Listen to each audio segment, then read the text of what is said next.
ওই তুই এখনো মাটি হাতে ঘুরে বেড়াচ্ছিস? তোর না ওটা নিয়ে ল্যাবে টেস্ট ছিল?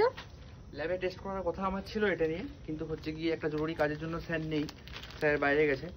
আর স্যার হচ্ছে কি কালকে ফিরে যাবে, তো কালকে আমাকে কলেজ যেতে বলেছে। আর এই যে হচ্ছে ক্লে স্যাম্পেল। তো মাটিটা নিয়ে ছাদে আসার মানে কি?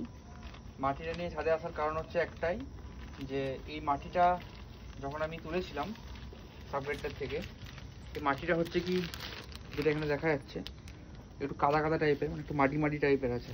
আর এই মাটিটা আমি নর্মাল ময়েশ্চারে দিচ্ছি, এই সূর্যের আলোতে যতটা সম্ভব এটাকে শুকনো যায় ততটা।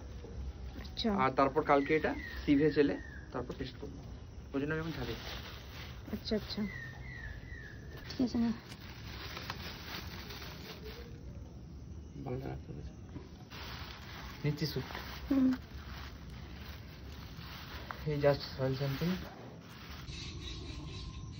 এখন জাস্ট এই আমরা এই মাটিটার থেকে জাস্ট বড় বড় যে পার্টিকেলসগুলো আছে তোমরা দেখতেই পাচ্ছ এখানে, দেখো এখান থেকে জাস্ট এটা ওই মাটিটা যেটা এনেছিলাম, আর এটার থেকে যতটা সম্ভব এই যে এই পার্টিকেলসগুলো বের করে রাখছি। যেমন এইগুলো হচ্ছে কি বেরিয়েছে, যাতে সিভে চালার সময় খুব একটা প্রবলেম না হয়। জাস্ট হয়েই এসছে।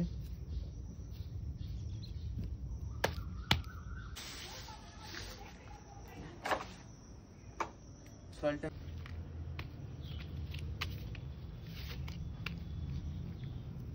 হবে না, জাস্ট 24 ঘন্টার জন্য এটাকে আমরা ফেলে রাখবো। তার মধ্যে আমরা এটাকে চেক করতে থাকবো যে কতটা ড্রাই হচ্ছে বা না হচ্ছে, কারণ এটা কালকে যতটা সম্ভব গুঁড়ো হয়ে গেলে ততটা টেস্ট করতে সুবিধা হবে।